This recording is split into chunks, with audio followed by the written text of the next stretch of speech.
British soldier. All around the globe you'll find him, from Gibraltar to Hong Kong. Everywhere he stands against the threatening years, staunch symbol of our common will to order.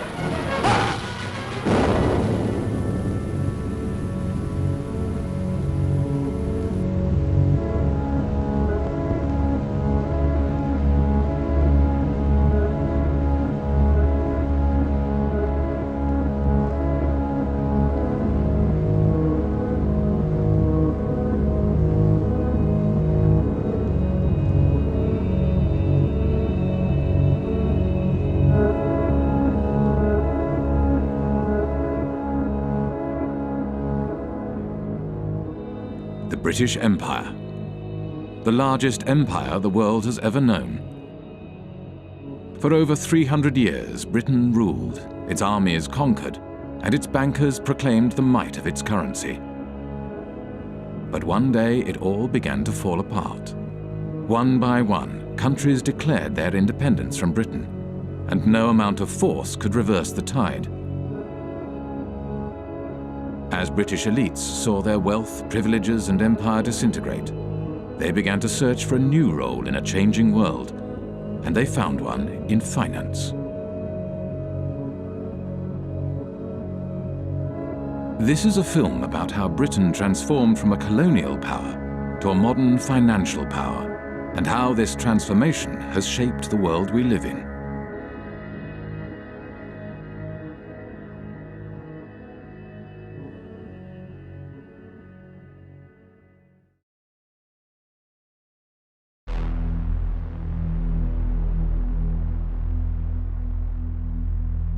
In the days of the British Empire, the City of London was the world's biggest global financial centre.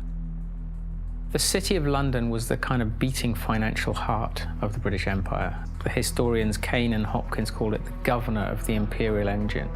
All these countries in the empire used to use the sterling currency, and the City of London was kind of the financier of this zone, not just inside the sterling zone, but outside the sterling zone as well. As Britain's empire declined, so too did the City of London. One British Army truck is bombed, killing 2 soldiers and wounding 12. As rioting becomes daily more widespread on Cyprus, young people of high school age take an increasing part in the violence. Here, a group of girls are being dispersed after a rock-throwing battle with British military police. With the decline of empire, British commercial interests across the globe were under threat. In 1956, Egypt nationalized the Suez Canal. A new Middle East crisis arises as President Nasser of Egypt tells a wildly cheering crowd in Alexandria that Egypt has seized the internationally owned Suez Canal.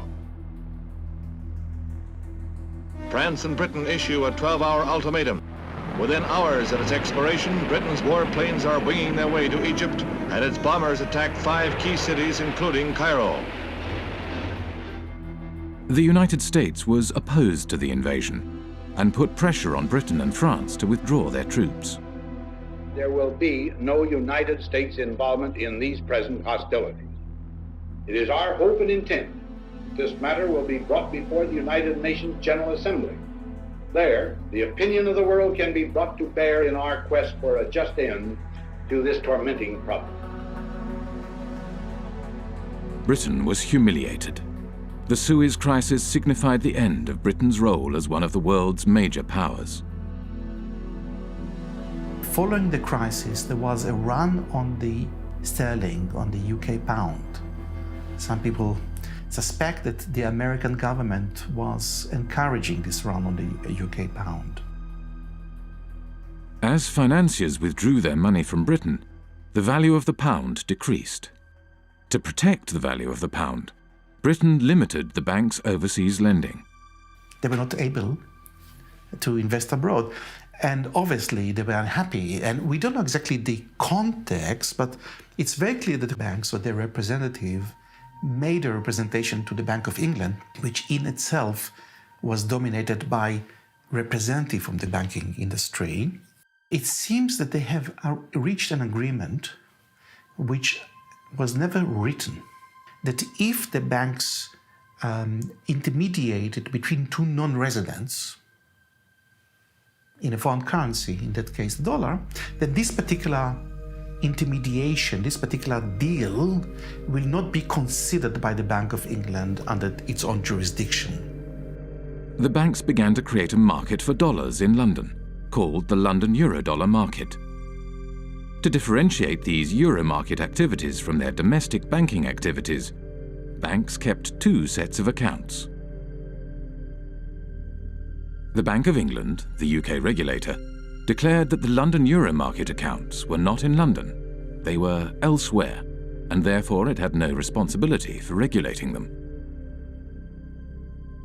It's about providing a legal space in which you pretend activity is taking place. And the importance of that is that you pretend it's not taking place in the economy where it really is taking place. So you're taking activity from the place where it's regulated and taxed and pretending that it's happening elsewhere. Now, where doesn't really matter, it's just elsewhere. When American banks realized that London offered the ability to avoid US regulations, they moved their international operations to the city.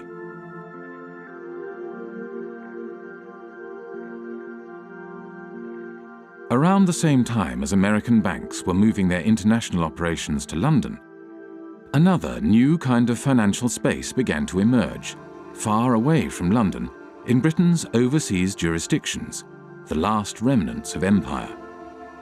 Back in the 60s, the Cayman Islands was a complete backwater. The stories go that mosquitoes were so thick in the air, sometimes they were enough to suffocate cows. That's a legend that you hear about the Cayman Islands. I don't know how true it was, but there was nothing happening there. Accountants and lawyers from London arrived in the Cayman Islands and other British dependencies and began to draft a set of financial secrecy laws and regulations. Because these jurisdictions' main selling point was secrecy, they were called secrecy jurisdictions. What the Cayman Islands was doing was straightforwardly illegal activity. Drugs money was coming in huge quantities, tax evasion, whatever you wanted, you could have it. The Bank of England was observing the developments from London and noted in a report marked secret, dated 11th of April 1969, "We need to be quite sure that the possible proliferation of trust companies, banks, etc., which in most cases would be no more than brass plates manipulating assets outside the islands, does not get out of hand. There is, of course, no objection to their providing bolt holes for non-residents, but we need to be sure that in so doing, opportunities are not created for the transfer of UK capital to the non-sterling area outside UK rules." These small territories, the last remnants of the British Empire, which are still overseas territories today, they are still the last remnants of the British Empire. There are 14 of these overseas territories. 7 of them are bona fide tax havens, including the Cayman Islands, Bermuda, the British Virgin Islands. Some of the biggest tax havens in the world today are still British. With access to large amounts of offshore money, the euro market grew rapidly. By 1980, it had reached $500 billion. By 1988, $4.8 trillion. And by 1997, nearly 90% of all international loans were made through this market. The British Empire had sunk, leaving hardly a trace behind. But the City of London adapted and survived.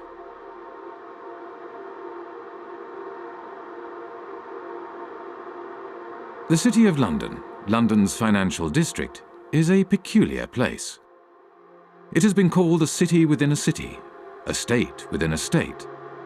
It is run by an organisation called the City of London Corporation, a private company that performs all the functions of a local council with a private police force and private courts.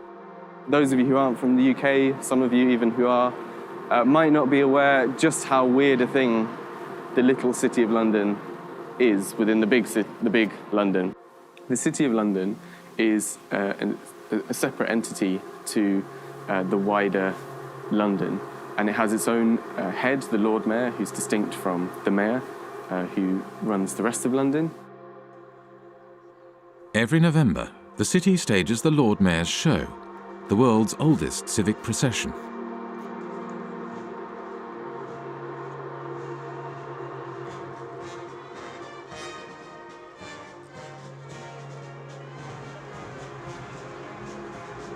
The City of London has long had this curious legal status because back in 1066, when William the Conqueror came over, the city was one of the only portions of England that he failed to conquer, and he struck a deal with the city in 1067 that allowed them to continue functioning. To this day, the City of London is exempt from numerous laws that govern the rest of Britain. Its political system derives from the Middle Ages. The city's electorate is dominated not by its residents, but by the private businesses operating within the city. Its Lord Mayor is selected by the heads of medieval guilds. They have a representative in the House of Commons called the Remembrancer. Apart from the clerks of the court of the House of Commons, he's the only unelected person there. All other lobbyists have to stop, in the lobby. They're not allowed past the lobby. The City of London has a permanent representative in the House of Commons, whose role is to report back to the City of London Corporation and to lobby Parliament on behalf of the city. The Corporation of London, clearly, it's a unique and interesting phenomenon that should have attracted many political scientists, political economists. But I don't know of anyone who has studied systematically the Corporation of London and its impact on policy or economic policy. So we can only surmise.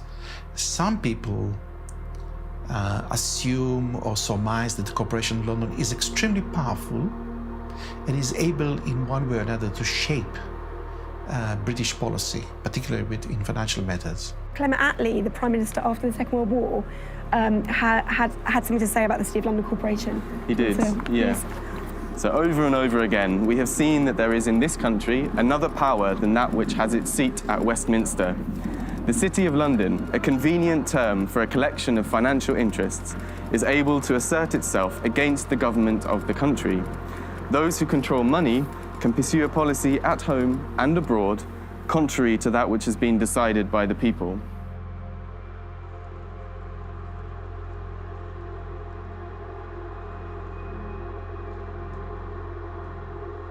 At the heart of the City of London stands the Bank of England. The Bank of England is not just a central bank, it is also a financial regulator. At the demise of empire, the Bank of England used this regulatory authority to help attract the world's banks to London. In 1972, the Bank of England issued a license to the Bank of Credit and Commerce International, which set up its head office in London. Within 10 years, BCCI grew into the 7th largest bank in the world. 10 years later, BCCI was bankrupt. The deputy director of the CIA, Richard Kerr, said late today that the CIA did use BCCI to support CIA activities overseas. But BCCI had not just collaborated with the world's intelligence services. It had also engaged in extensive financial fraud, money laundering, and terrorist financing. BCCI constituted international global crime of a level that boggles the mind. BCCI was financing terrorism. The Bank of England knew it, says the report, but instead of supervising it properly, it tried to prevent the bank's collapse. I am saying very directly that the Bank of England had sufficient information in front of it to close BCCI 15 months earlier than it did. Millions of depositors were hurt in that process. Numerous whistleblowers from BCCI had contacted the Bank of England, yet the Bank of England did nothing. The Bank of England had plenty of time to intervene and investigate, but it did not do so because the tradition at that time, which still survives, is that, well, actually, you have to just kind of send hints and talk over lunch tables with the chaps regulating other chaps, and all would be well. Robin Lee Pemberton, the governor of the Bank of England at the time of the collapse of BCCI, commented, "The present system of supervision has served the community well. If we closed down a bank every time we found an incidence of fraud, you would have rather fewer banks than we do at the moment." London was a place for banks to engage in business that was not allowed elsewhere, where senior bankers did not have to worry about the consequences of their actions. This is one of the reasons why today there are more banks in London than in any other financial centre. In Britain, nobody goes to jail. No bankers go to jail. They generally don't. They are a protected species. And that is part of the offshore business model of the UK, is to say, we will protect you, we will bring your money here, we will look after you. We're not going to put you in prison, we'll let you do what you want.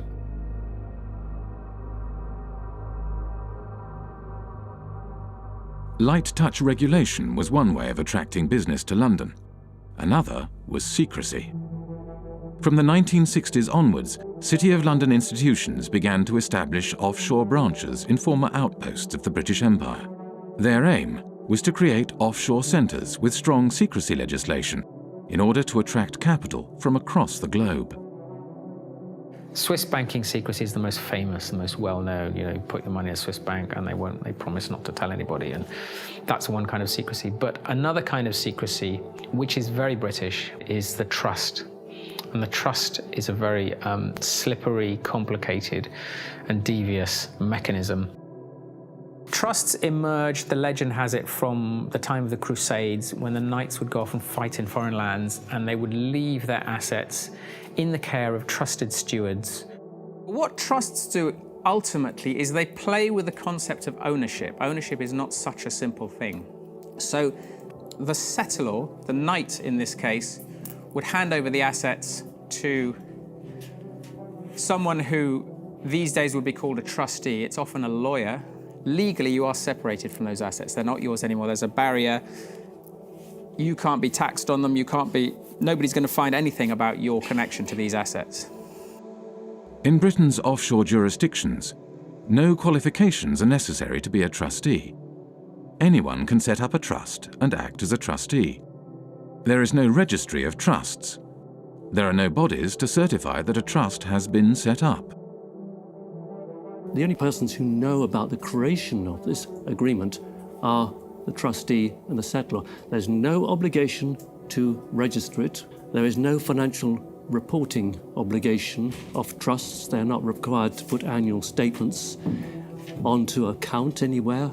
So actually trusts are, to all intents and purposes, invisible arrangements. Economist John Christensen was an economic advisor to the secrecy jurisdiction of Jersey for 10 years. We're not talking about a few million. We're talking now about trillions. Trillions of dollars of capital, which apparently belong to nobody. For tax purposes and for other purposes, they belong to nobody. Everything, works of arts, gold bullion, racehorses, cars, real estate, not just financial assets, but a whole load of non-financial assets belong to these trusts, sitting there belonging to nobody. Now think that one through, because we are talking about maybe as much as $50 trillion of assets sitting offshore behind these instruments. Well, the Cayman Islands are among several British overseas territories who have signed a new information exchange agreement with Britain and the rest of Europe to tackle tax evasion. The countries are now required to automatically provide details of the ownership of bank accounts and how they're used. Cayman became the first signatory last week. It's important that the Cayman Islands should be recognised as the first overseas territory to sign such an agreement with the United Kingdom. And I think this importantly reflects the constructive approach that the Cayman Islands has taken in delivering our shared objective of rooting out tax evasion. The trust lies at the core of the British secrecy model. They don't use banking secrecy. The Swiss use banking secrecy. The British, of course, are only too willing to kill off banking secrecy because they will then capture a larger market share. That's why the Brits are doing this. Trusts are the basic building block of Anglo-Saxon secrecy, and they form the basis from which complex offshore structures are created. Every secrecy jurisdiction offers a specific set of services, from trusts to shell companies to secret bank accounts and nominee directors. The combination of these services into complex structures, spanning multiple jurisdictions, enables the creation of secrecy structures that are almost impossible to penetrate. An offshore structure will often have a trust kind of sitting at the top of it. The trust will be here managing the assets, kind of controlling the assets. Underneath it, the trust will own some shell companies. Each one might be in a different jurisdiction. So you might have a trust in one jurisdiction whose trustees are somewhere else, whose beneficiaries are somewhere else, which owns offshore companies somewhere else. Each of these companies might then own assets, so that they might own, a bank account, a racehorse, a yacht, a painting, a portfolio of shares or whatever. There are numerous variations of trusts and offshore secrecy structures. There are offshore lawyers whose work entails the creation of ever more complex and obscure structures. The aim of these structures is to hide the identity of the owners of offshore assets and allow offshore wealth to be recycled back into global markets.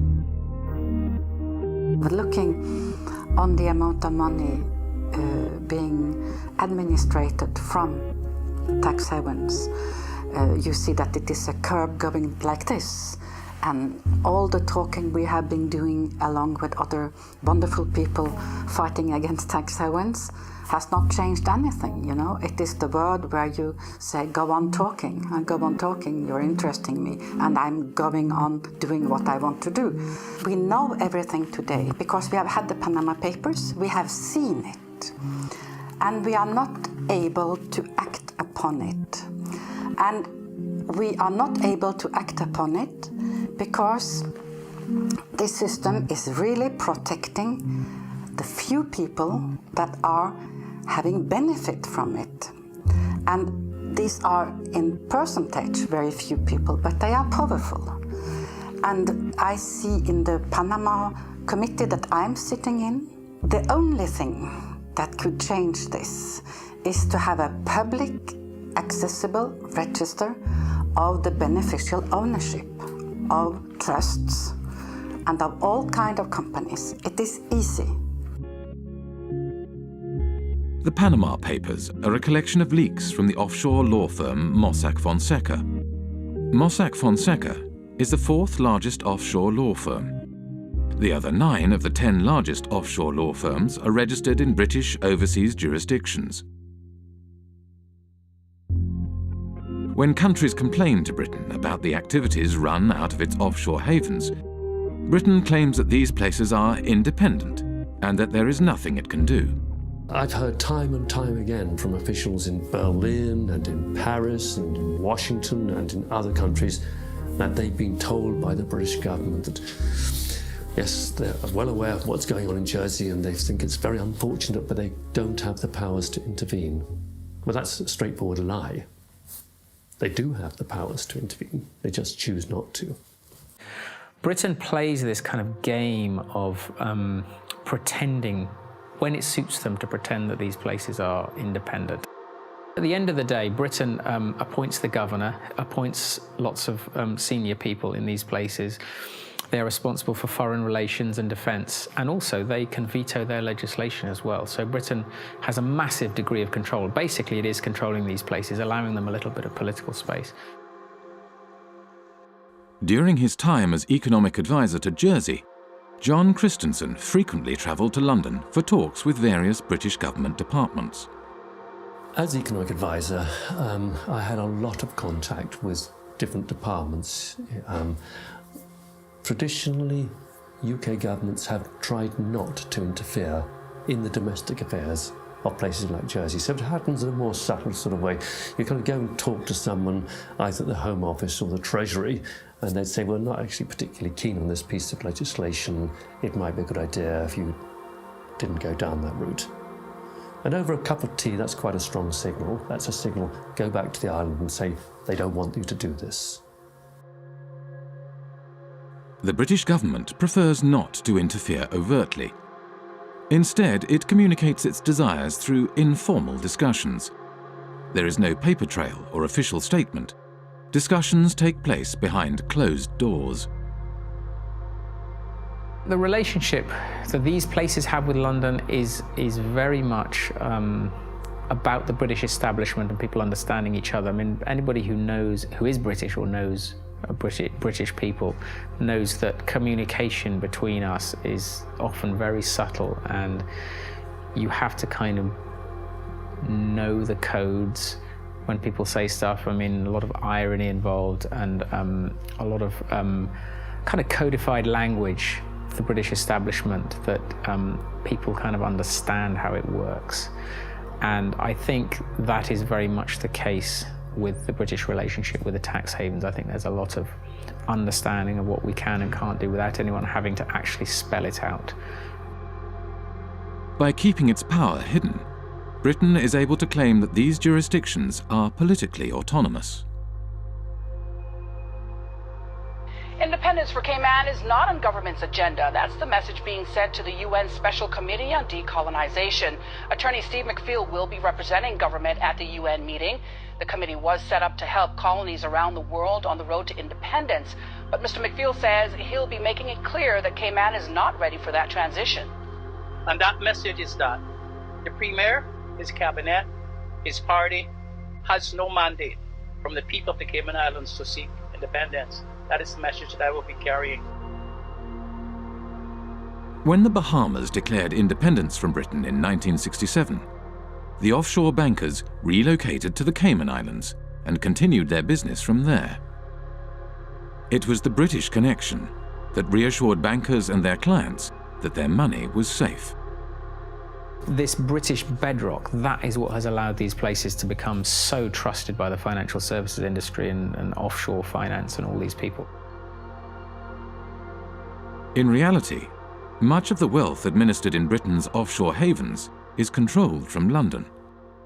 The City of London, by and large, likes to do its really dirty work outside London. There might, heaven forbid, be a regulator who actually takes the job seriously and starts to prosecute them for fraud in London. So better to do the frauds offshore in Gibraltar or Jersey, where there's much less risk that a serious prosecution will ever happen. Deals are often discussed and concluded in London, but then registered offshore for tax, transparency, and regulatory purposes. What they allow the city to do is to get involved in dirty business, but then when the scandal hits, to say, well, they're kind of independent, there's nothing we can do about those places, that's not us, that's tax haven activity, and we're the city, you know, we're not involved in that kind of stuff. So it's an incredibly kind of convenient relationship.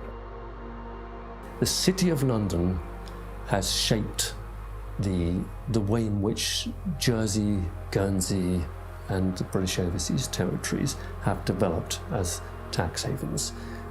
I see these places as the Frankensteins created by the City of London. Today, the UK is the world's largest provider of international financial services. The UK has an almost unique role in global finance. If you look at data, the kind of data that we've constructed in the Financial Secrecy Index, you can see the relative shares of each country in the global provision of financial services exports. That's financial services to non-residents. Now, there are two big centres, and everything else is quite small in comparison. The two large centres are the United States, with around 19% of the global market, and the United Kingdom and its offshore jurisdictions, which have around 25% of the global market. And if you add to that other jurisdictions, ex-colonies, but recently independent, fairly recently, by which I mean Hong Kong, Singapore, maybe even Dubai and Bahrain, and Cyprus, then you reach a figure of nearly 40%. And I think that figure represents better the position of London in the global financial market. The soldiers left, the administrators left, all the colonies, but they still kept a significant degree of control over the financial flows from these former the former parts of empire in the rest of the world. So you could describe it as a second empire, Britain's second empire, sort of hidden financial empire spanning large parts of the globe. At the time of the British Empire, the City of London was the world's largest global financial centre. Not only Britain's colonies, but also independent countries did their banking in London and used the empire's currency for trade and financing. As the empire declined, so too did the City of London. The establishment of the London Euro market enabled City of London banks to continue to exploit their empire-era networks and expertise, and the creation of secrecy jurisdictions gave banks access to large amounts of cheap money. International banks from across the globe set up branches in London and Britain's offshore jurisdictions in order to take advantage of this new system. This system has taken the place of the occupation, up till 62. For France, I don't know for England, but about the same time, England were physically present in India, for instance, or in other colonies. And when you look at the money flows through the tax havens, they are increasing when we withdraw from the colonies. We are still plundering developing countries as former colonial powers. Wealthy individuals, organized crime, and corporations shifted their wealth offshore in exchange for secrecy and no tax. And as countries around the world began to deregulate and open their economies, it became ever easier to do so. Today, as much as half of all global offshore wealth may be hidden in Britain's secrecy jurisdictions. One of the losers is Africa, whose flight capital flows mostly into the modern British spider's web. I think it's no coincidence that Britain's offshore empire emerged more or less at the same time as the collapse of the former empire. We tend to think of Africa as being a huge net debtor to the rest of the world, but that was the extent of their debts at the end of 2008, 177 billion. The debt of sub-Saharan African nations stood at $177 billion in 2008.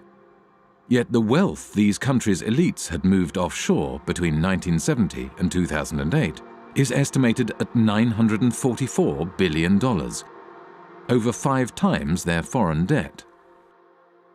$944 billion. Do the maths. Far from being a net debtor, Africa, sub-Saharan Africa, is a net creditor to the rest of the world. As capital moved offshore, African nations borrowed money from international banks at high interest. Over time, these debts became so great that they may never be repaid. Secrecy jurisdictions were starving developing nations of their wealth and their tax revenues. For a long time, a lot of developing countries, including recently Ecuador, have been trying to set up a UN tax body which is of a higher value than what is currently there, which is the UN Tax Committee. And every time this has happened, it has gotten blocked.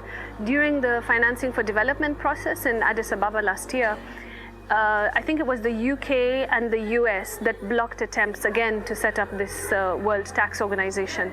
So why would they not want to have democratic decision-making in global decisions on how tax gets collected across borders? I don't understand this. As long as we have cross-border activity that involves both criminal and legal activity, as long as we're unable to separate the two, this is going to continue to be a problem.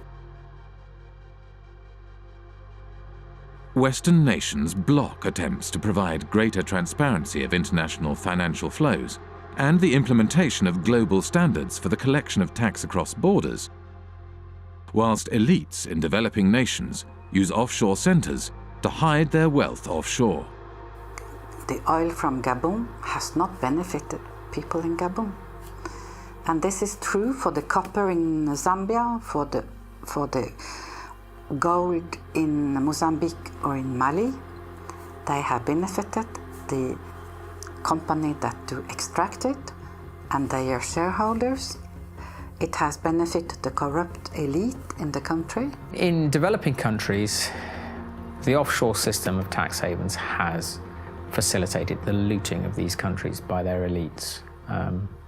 It has enabled them to steal the money and keep it safe somewhere else. Illicit financial flows, because the anonymity that drives them creates incentives for people in positions of power to be corrupt. This is why there's a group of countries where development progress is so difficult. It's that the incentives of individuals and the ability to pursue them through all the mechanisms that underpin illicit flows outweigh the type of mechanisms that lead you to a powerful, representative, effective state that can start to deliver development.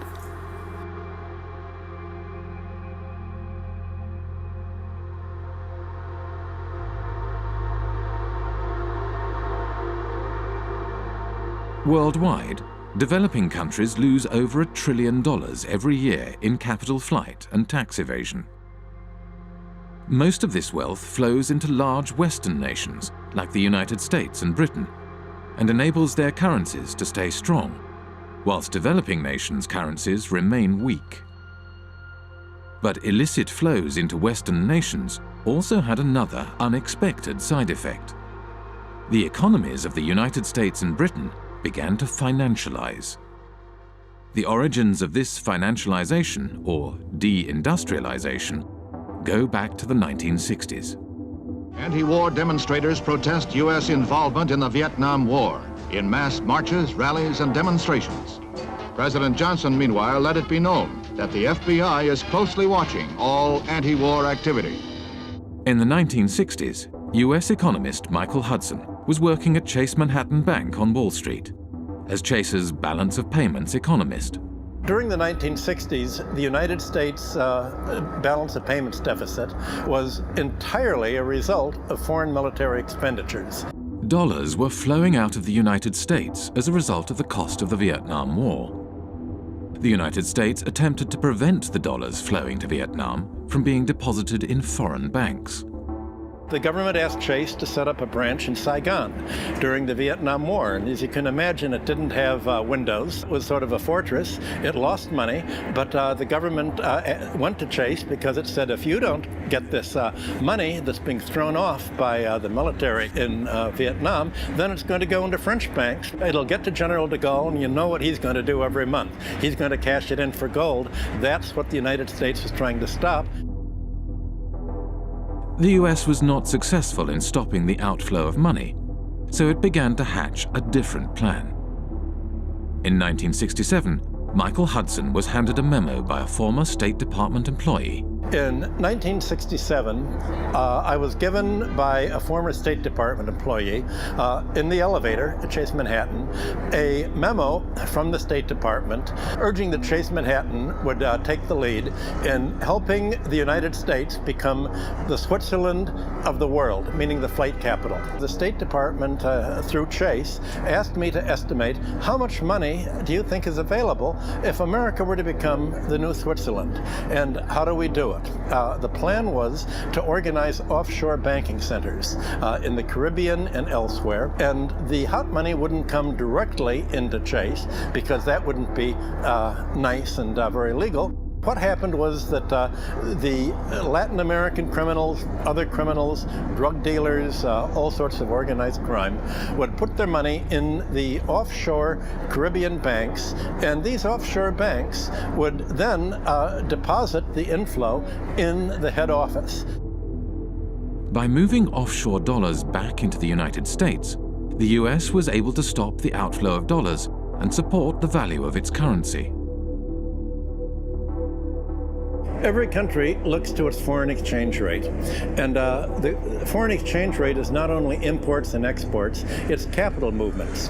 And if you look at the International Monetary Fund's monthly international financial statistics, you have sort of a steady balance of trade, a steady immigrants' remittances. What goes up and down are called errors and omissions. What the United Nations and the IMF call errors and omissions are flight capital. It's the reason that it's omitted is they don't like to really look at this.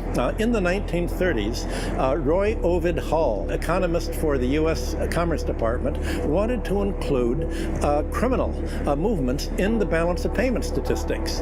And Congress got very upset.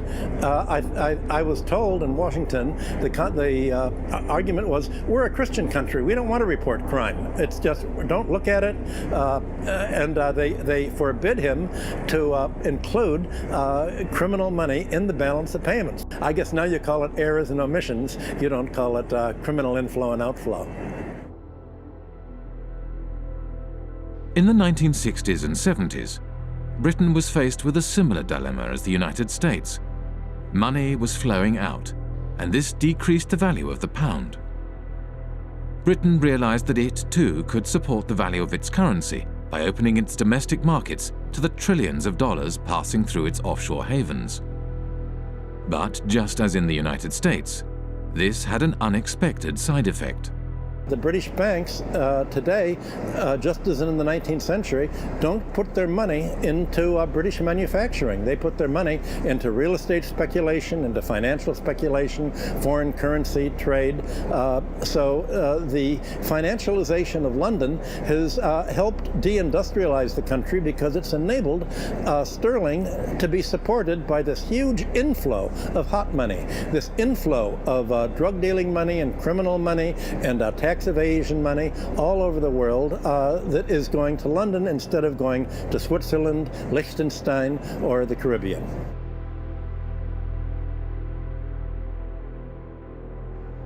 With the silent backing of the United States, Britain's offshore havens grew rapidly, and before long, the offshore system developed into the world's dominant international financial market. Few were aware how this market functioned. In 1986, economist John Christensen went offshore to investigate. He applied for a position at the Jersey office of one of the world's major accounting firms.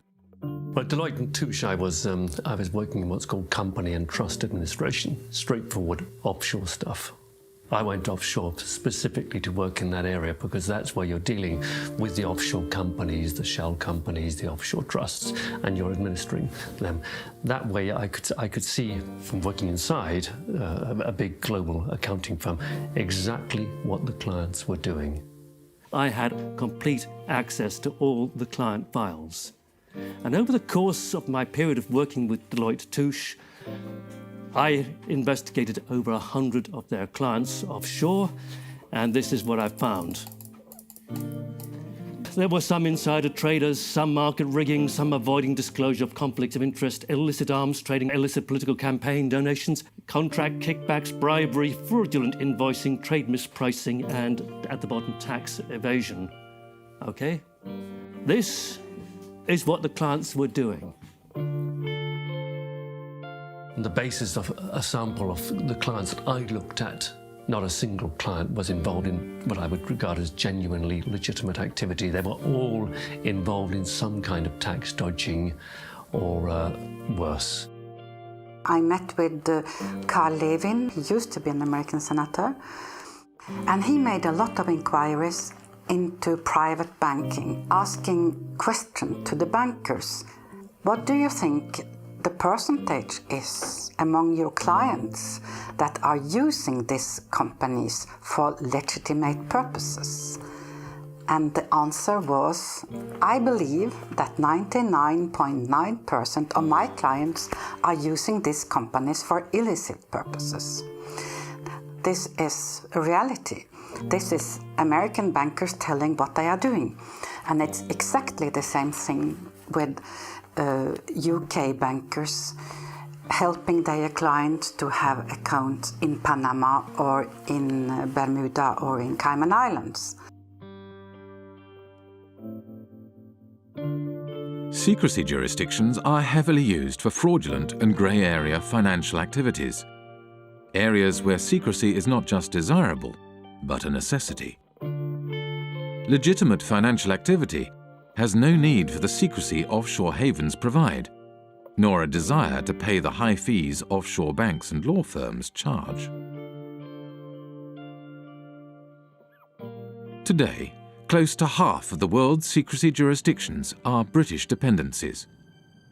In public, these jurisdictions claim they are transparent and their financial services sectors are engaged in legitimate financial activities. Our economy is not based on secrecy.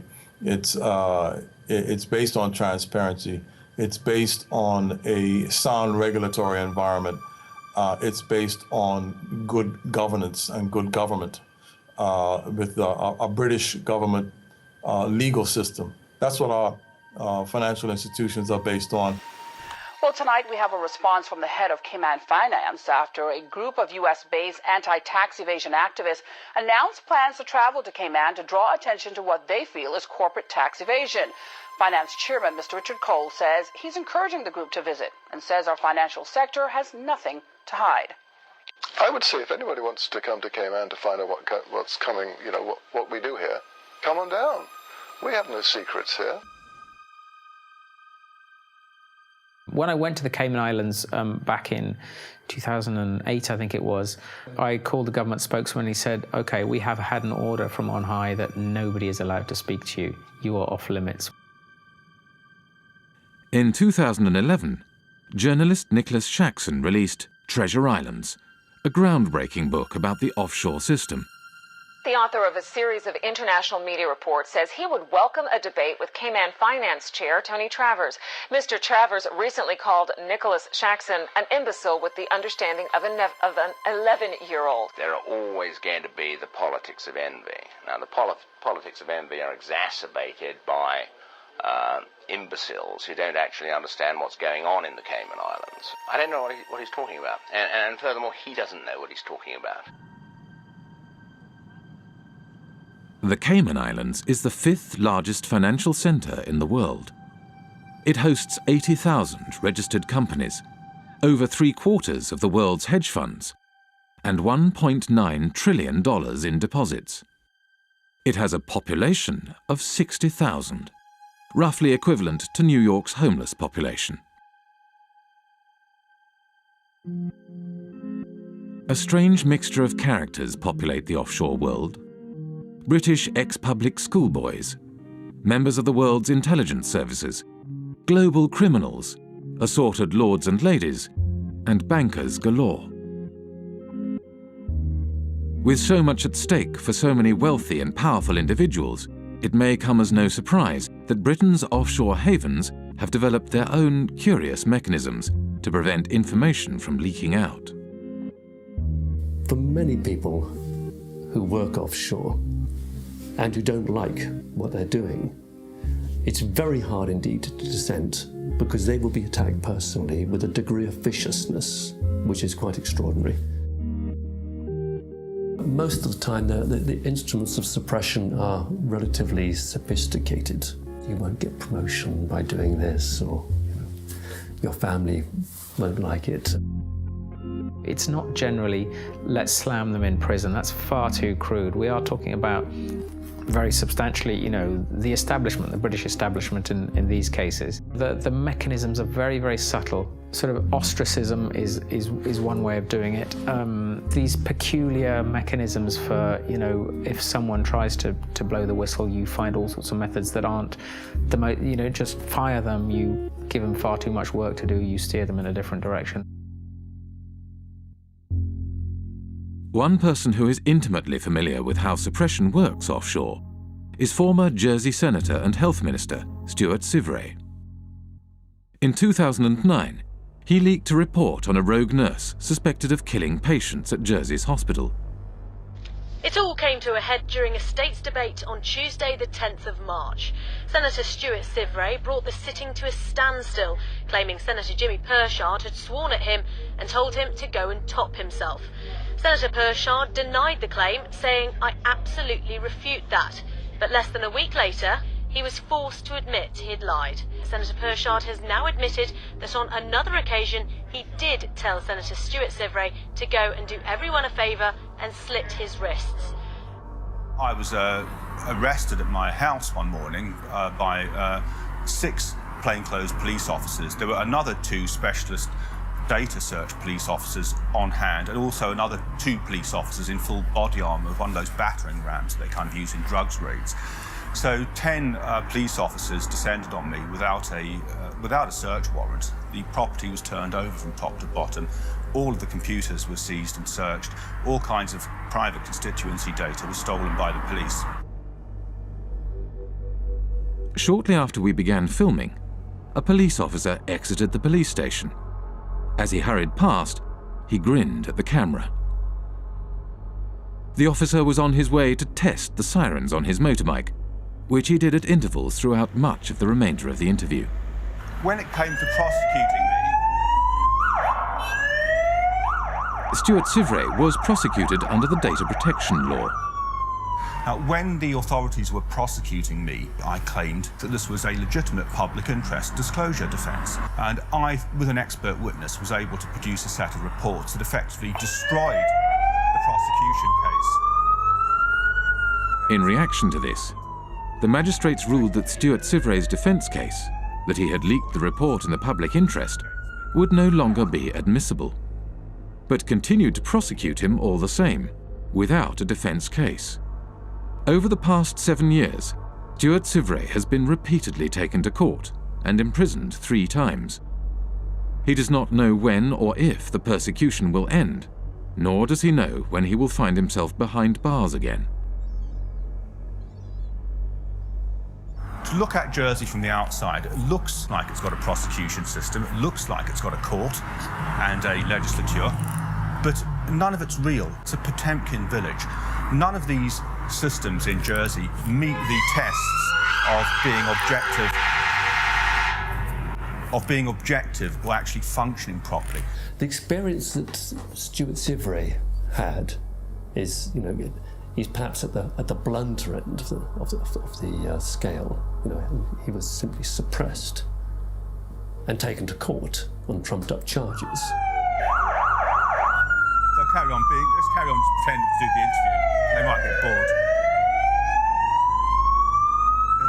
This is the kind of how oppression happens in Jersey. You see, all kinds of little things get done to harass people. Even they don't often go to the kind of extremes that they did against me in terms of actually arresting me and putting me in prison. But the authorities use all kinds of other lesser little methods to interfere with people, kind of sabotage things. Obstruct people, make life difficult for people. If you annoy the establishment in Jersey, you won't get a job here. Your children won't get decent jobs. That's kind of how it works. I went to Jersey in March 2009 with Nick Shaxson. About 24 hours after we arrived in Jersey, we were there for several days. Nick said, have you noticed that we're being followed? Ever since we arrived at the airport, we've been followed. He said, don't look now, but we're being followed now. Turns out he was quite correct. We were being followed. And I found that very disturbing indeed.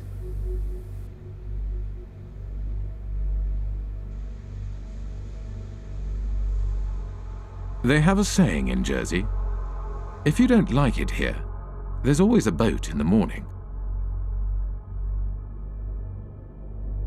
Jersey Finance promotional literature states, Jersey represents an extension of the City of London. It's where the City of London chooses to do many of the activities which they couldn't do in London itself. We're here just to talk about this one company called Appleby. I'll just read what they say on their website. Members of the firm, Appleby, have gone on not only to political office, but also in a number of centres, Bermuda, Jersey, the Isle of Man and the Cayman Islands, to senior judicial office. So essentially, they're boasting of the fact that their staff and their partners have a real interchange between the people that are in power in these offshore financial centres. The same lawyers and accountants who set up and administer offshore trusts also occupy senior political positions. In Britain's offshore world, Most politicians are in business. They lobby for business and promote business interests. They draft, refine, and pass legislation. Politicians sit on the boards of the companies they are supposed to regulate. There is no place for dirty money in Britain. Indeed, there should be no place for dirty money anywhere. The challenge I'm laying down for every country today is to root out the rot of corruption, to ensure transparency over what your own companies are doing, require transparency for foreign companies in your country too, and work with us to spread this approach to transparency around the world. In public, British politicians claim they are cracking down on secrecy jurisdictions and corruption. But in practice, they do the opposite. When I talk to politicians in Brussels, they say that they've had more lobbyists from London, and including politicians, come to them to protect the City of London's interests than they've had from every other European member state combined, which gives you some idea of the extent to which British politicians see themselves as essentially lobbyists for the City of London. We begin with our big story. Cayman's efforts to ensure transparency in its financial services sector is being recognised by the international community. Earlier this week, the UK's Prime Minister David Cameron told Parliament that the tax haven label placed on its crown dependencies and overseas territories is unfair.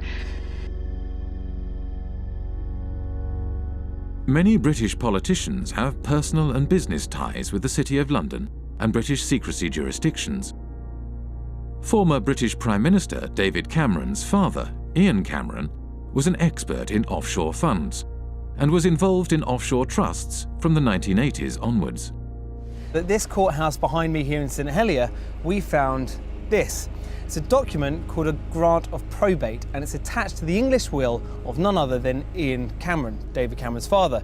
Say hello to Mum and Dad. Hi, Bar, how are you? Good to see you. Ian Cameron was certainly a wealthy man. In 2009, his personal fortune was estimated by researchers for the Sunday Times Rich List at £10 million. Yet when Ian Cameron died in 2010, his estate was much smaller than might be expected, just £2.7 million. In many cases, it's the politicians and their cronies and their families and so on, and the business people who sponsor the political parties, who are using these offshore services themselves. So they've got no personal interest in closing it down. If they wanted to close it down, they could do it tomorrow. The fact of the matter is they don't want to do it because they themselves are complicit with the process. If you come from the same kind of background, you know the right people, then all the kind of legal niceties will often fall away. You can get away with doing all sorts of things that they wouldn't just let any old person, you know, if you came knocking on the door saying, can you set up an offshore company to do this, they'd tell you to get lost. But if you're part of the networks, you can do these kinds of things. So that's a very important part of the whole system. Upper class British public school kind of establishment that has been there since, you know, for centuries. The British establishment, an old boys' network of privileged elites, had carved out a lucrative niche for themselves in the offshore world after the demise of empire. They transformed themselves from administrators of empire into financial handlers for the global elite and multinational corporations. As more money flowed offshore, societies around the globe began to feel the impact of the offshore world. The reality is not what you believe, that your prime minister has the power to decide on the future of your country. The power is hidden here. We have country after country around the world where the lack of financial transparency about taxation, about ownership, about corruption has undermined the extent to which governments deliver representative policymaking for their citizens. You know, we have extreme cases like the hiding of tax evasion by people in finance ministries in Greece, in France, but we also have this system that in general is geared towards anonymous company ownership, the anonymous ownership of properties across London, of half of the land in Scotland.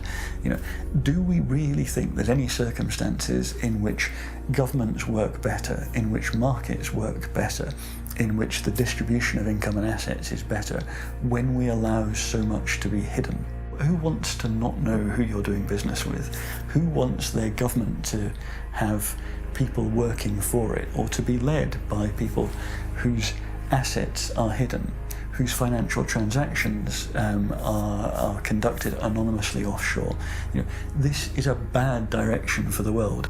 We need the citizens to understand what is happening, that they are the ones who is carrying the burden, and that some individuals having the power are exonerating themselves. Ordinary people are paying taxes, rich people are not.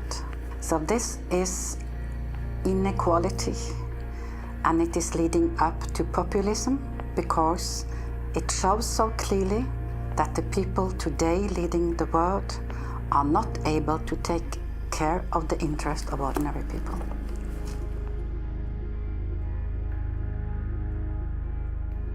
Back in the 60s and 70s, you know, tax evasion or pushing back against taxation, it was kind of seen as anti-establishment. So, you know, the Rolling Stones and Phil Collins, all these people kind of going offshore, going away. It was seen as a sort of rebellious thing to do. And if you fast forward to the present day, now that is the establishment. The offshore system is the establishment. Today, offshore is the way elites and multinational corporations conduct their affairs. Tax evasion is the way business is done. This kind of sophisticated cheating requires a huge infrastructure. We like to talk about the pinstripe infrastructure of highly educated people who think it is their right to help others to cheat societies. We have a new mafia in town. It does not actually shoot people, does not put bullets in their kneecaps, but its trade is just as deadly. It deprives people of opportunities to have healthcare, education, security, justice, and essentially a fulfilling life. Accountants form the backbone of the offshore system. They administer the structures that allow individuals and corporations to shift their money offshore and evade taxes. There are about 2.5 million professionally qualified accountants on this planet. About 330,000 are in the UK. Well-known people, well-dressed, well-fed, highly paid, are sitting in city centre offices, and they are paid to dream up tax avoidance schemes for individuals and for corporations. We can all elect a government which says, vote for us, we will give you better healthcare, better education, better security.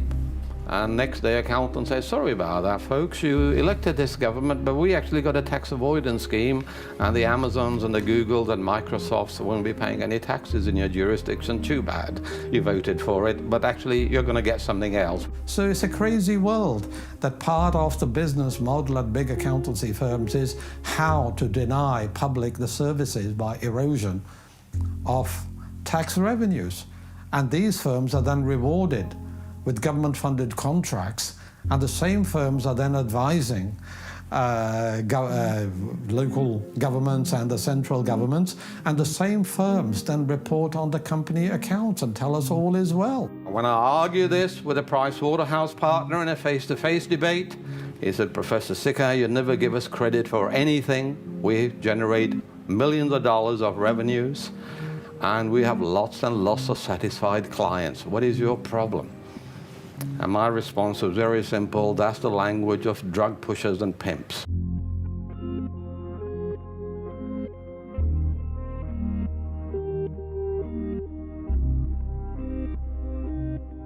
In Britain, a new breed of civil servant was rising to the top. One such civil servant was Dave Hartnett, who rose to the top of HMRC, the UK tax authority. Dave Hartnett had a new way of collecting tax. Deals would be negotiated on an individual basis, behind closed doors. In the case of the largest clients, Dave Hartnett frequently led the negotiations himself. British Telecom was one of the first companies through the programme and received a refund of over £1 billion. BT's chief executive, Ben Verweyen, wrote, "Earnings per share up 14%, and nice to know that we have a £1 billion credit from the taxman." Dave Hartnett claimed this approach was more efficient. Litigation in the courts is really phenomenally expensive in this day and age all over the world, and I think is to be avoided where possible. And the art is to persuade people to pay by strength of argument and the like.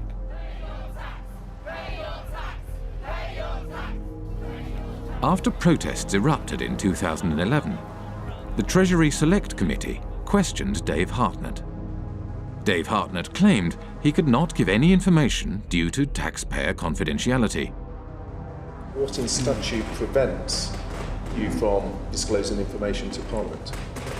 All my advice, Mr. Barclay, so far has been that I am prevented, and my colleagues are prevented, by the Act and by the decision of the Commissioners.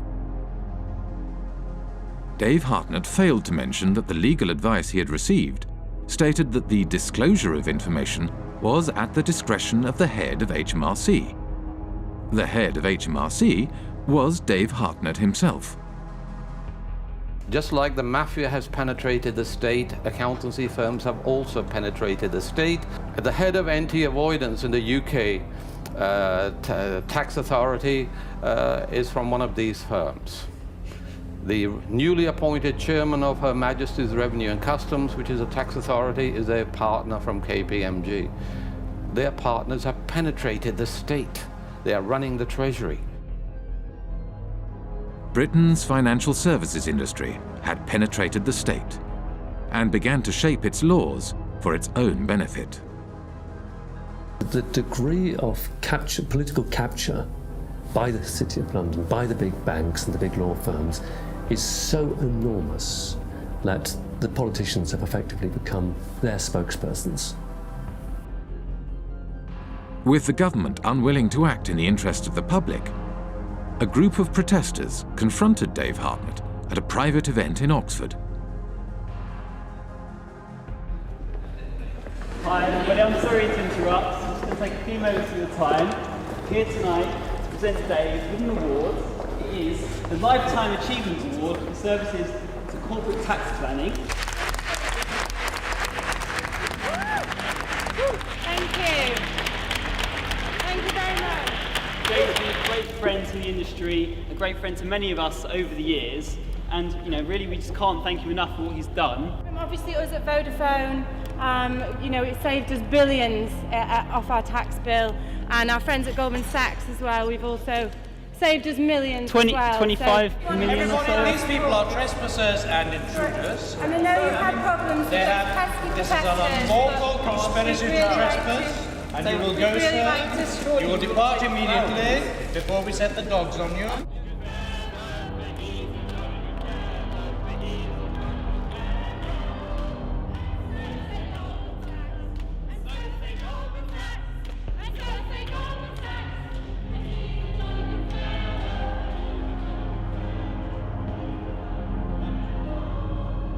Go. You're trespassing. So sorry. Please you are trespassing, scum. Go.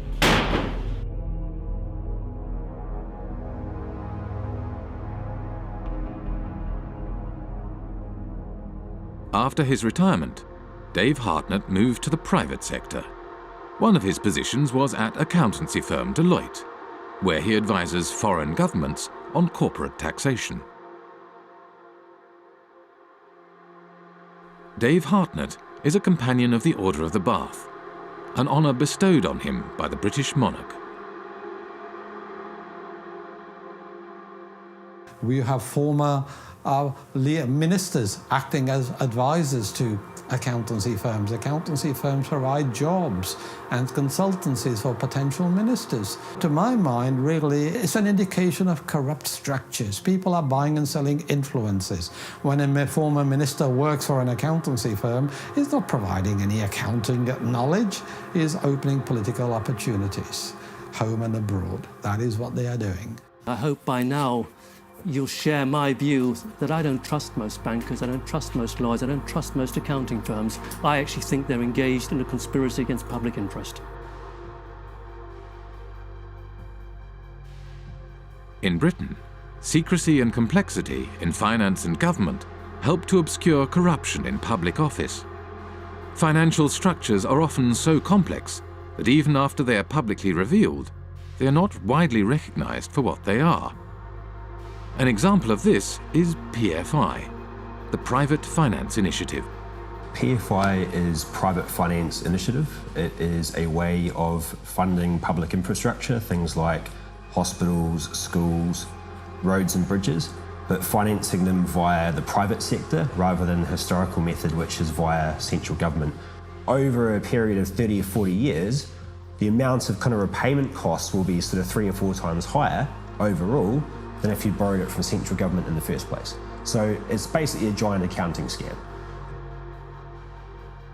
Once the PFI policy has been set up, you find that the big 4 accountancy firms were actually paid members of staff within the Treasury Department who were then actually going around and selling and advising upon the implementation of PFI contracts by public authorities.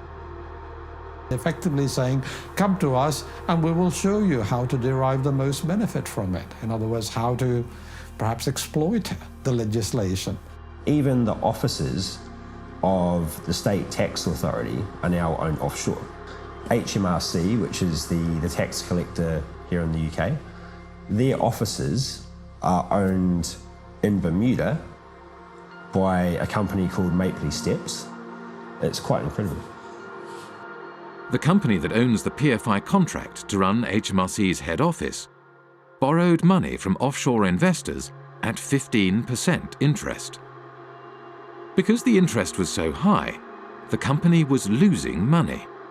Therefore, it did not pay tax. In 2011, HMRC could not prove that any PFI company was paying any tax in the UK.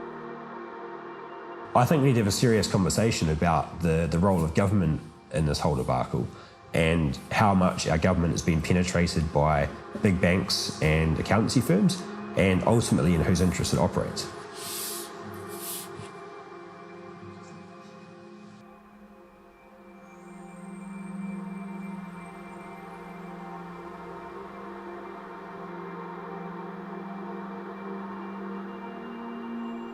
The reason we were protesting outside the Africa PPP conference is that we wanted to make sure that citizens back in Africa should hear about the fact that such policies have been a complete failure here in the UK.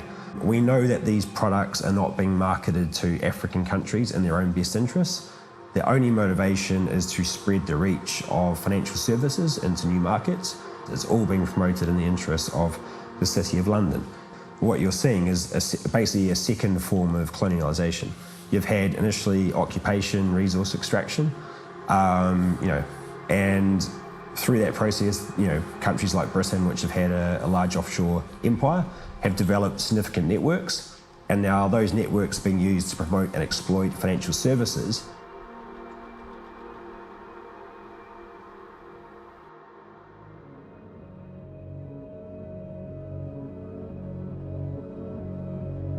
The City of London was the beating financial heart of the British Empire.